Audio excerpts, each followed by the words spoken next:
Hey everybody, it's Coach Richard Wharton here with OnlineBikeCoach.com, and today I want to talk a little bit about cycling safety and a piece of technology that I'm going to start employing to try and increase knowledge and awareness. Those of you who know me know that I've been involved in bicyclist education since at least 2001. I started off under the League of American Bicyclists. I then moved on to the Cycling Savvy education system, and right now I'm actually excited to be working on Garmin Connect and the Varia radar system and some private traffic software that's out that I just find fascinating.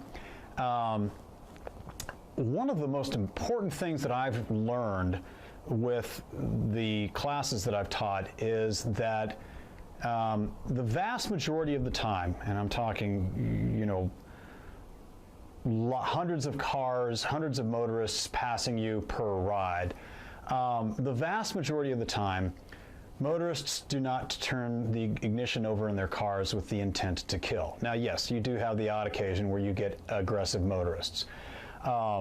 But especially when you leave an urban area, there's really very little chance you're going to run into an area which has adequate shoulders if that's where you choose to ride, and it is a choice.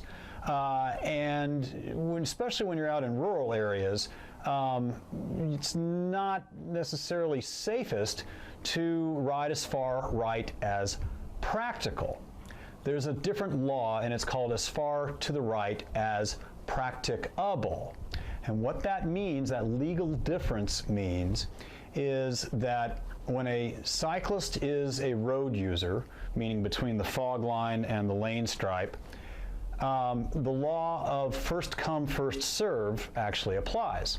And what that means is that if you have two road users traveling in the same direction, the road user that is behind the user up front has to yield the right of way. So this individual inside their vehicle or on a horse or a bike it has the right of way. And if this individual decides to pass, they're not being impeded, but they may pass when it is safe and legal for both the passer and the passee. Now, that's the law, okay? But in theory, that's never applied. Never applied. So what we have to do as cyclists is find that happy medium and think about ways where we can ride safely and consistently, but also, you know, not impede, not lead to the perception of impeding traffic. That's the trick, the perception of impeding traffic. I've tried for 20 years now, and I've failed to get cyclists to convince themselves that they are not impeding traffic, that instead they are part of traffic, and it's just been a large failure. So that leads me to what we're going to do right now. I believe in video evidence. I have been placing GoPro cameras facing backwards on my helmet for 6 or 7 years, and maybe longer. And I've got terabytes of data where there's nothing happening. Motorists see me, they see my blinky, and they pause and they change lanes. With the new Garmin technology, I can now actually get their overall speed and their passing speed. And that is something that's interesting that I'll talk about at some other time. But let's face it, GoPro cameras, as good as they are, they're a little bit cumbersome, and the batteries do not always last the entire duration of the bike ride. And you also, if you're going to carry an extra battery, it's extra cables, it's extra this, and then you got to go render all that stuff into usable footage, et cetera, all for the one occasion where you think something might occur, or you might get punishment passed. And since I've lived out here in Nevada, I've been punishment passed once, and I caught it on camera. And I have a beautiful photograph of this individual's Washington State license plates. And again, I just don't want to spend the $50 with the search companies that you see on the search engines to identify anybody and send them a piece of hate mail, etc. I'm just not going to worry about it. I will tell you this. And again, you can choose to ride with me or not. There are times when I carry a pistol when I ride my bike. I'm not going to apologize for it. It's sometimes necessary. So what we're going to do today is I have acquired a brand new helmet from Australia, and I am going to show you that. And I'll show it to you right after I have a quick conversation with my neighbor who had just rolled up to say hello. Okay, so as I was saying, I've got terabytes of data, footage, hours and hours of footage from GoPros where I just don't have anything relevant. And I've really only got one event that has led to me fearing for my life since I moved here in August of 2019. And what I'm getting at is, the odds are very, very small. They're infinitely small. And how you drive your bike is really important. That said, there are aggressive motorists out there, and there are people who believe that cyclists are less than human. And it's a problem. I think it's a problem that should be fixed by law enforcement. But I've given up any and all hope that that would ever occur. And I made some mention that I do carry. Yes, there are times when I will carry a pistol when I ride a bike, and I'm not afraid to say that. But I also have, taught myself and educated myself about the risks of carrying a weapon and also the consequences of firing a weapon. To be honest with you. So, with that out of the way, the most important thing to think about is this. This is a product out of Australia, and it is called the Cyclevision Edge, and it is a helmet. And I have been looking at this company now for at least 2 years. I'm fascinated by them, and again, I think that the likelihood of an incident is exceedingly rare, but I also know that as I age and as I get more, again, your number is going to eventually come up. So what is this? Well, let's take a look. First of all, folks, that is a rear-facing camera. Pretty nice. It's integrated into the helmet. There's not any real weight on this thing. It's it's aerodynamic enough. It's ventilated well enough. This is a front-facing camera. And when we look deeply into the guts of this thing, I've got a charging port right here, and I've got a microphone right here.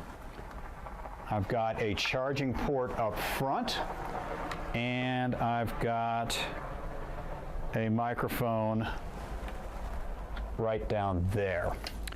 Fascinating. Let's fit it up to us real quick. See how that feels. And I'm also going to find the chip.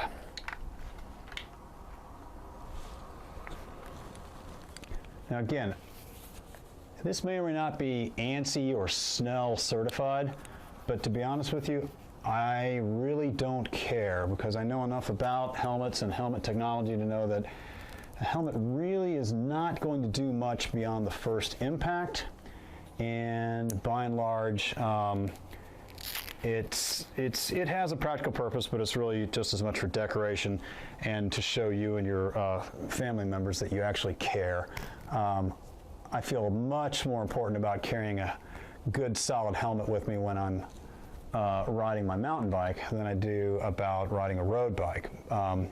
There's actually some evidence, there's been a study showing that a guy wearing a women's blonde hair wig and riding out in the middle of the road, in the middle of the lane, has frequently been passed slower and with a wider gap laterally than a male wearing a helmet. And the idea is that the passing motorists think that the cyclist not wearing a helmet, or the female cyclist not wearing a helmet, is nuts. Maybe they are, maybe they aren't. All right, so here's the helmet. Put the little rock lock on there. Give it a couple of wiggles.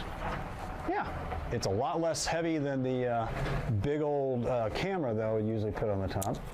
And let's pull out the instruction manual and see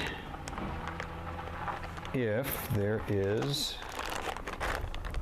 a place for an SD RAM chip. And honestly, I don't see one. Huh. Okay.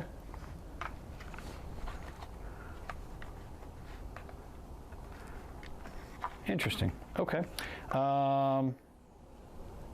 Well, that's cause for investigation. Interesting. All right, well, maybe it downloads through one of their apps. Anyway, I'm going to start using this. I'm going to use it every day. In fact, I'm going to try to charge it up and go on a bike ride later on today, and I will try to share some of that data. I do not expect it to be smoothed like the modern day GoPros, and I believe it's only in 720, so if you're trying to look for a license plate from a harassing motorist, or maybe even somebody strikes you, you're not going to see it until it's about 5 feet off your wheel, which is not enough time to avoid it. One of the things I'm also going to try to do with this on a regular basis is to show the effectiveness of my blinky. I carry a 500 lumen red on red Cree blinky. It's got about 6 to 20 hours of use of power on it. It's a bulky battery, it's heavy, it's ugly, but I have had more motorists come up to me after the fact and say, you know, I saw your light from over 2 miles away. What are you using? Well, they don't make it anymore, unfortunately. It was a gentleman out of Alabama. The plans are available on YouTube, and I'm not necessarily going to share them with you because you can find them yourself. But anyway, I'm excited to finally get this thing after all these years, and I will begin uploading what I'm going to call passive data to my YouTube channel. And I'm basically going to show you that when you drive your bike and you are visible and you follow the rules of the road, and if you need to make a left-hand turn, you start with your hand and look and make sure that the lane is clear, and then you go to the next lane and make sure your lane is clear, and then you go to the next lane until you get into your left-hand turn lane. All sorts of things that we don't teach in cycling any longer, that nothing happens. And that's what we want, because when you ride a bike for the first time, it's a stunt.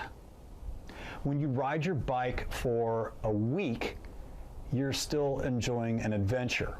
But by the time you've ridden your bike a month, call it a month of weekdays, it should be mundane. Now, it does require that you still pay attention, but as you gain hours of experience, and again, the number is between 9 and 14 hours before you get to a level of confidence and competence, what you end up with is what I call whippadilling, which is that sixth sense. And the more you do it, the better you get at it. So anyway, I'll be sharing this information with you as I acquire it and as I can share it. And let's go have fun and make sure that what we do helps us enjoy the ride. Thanks for watching.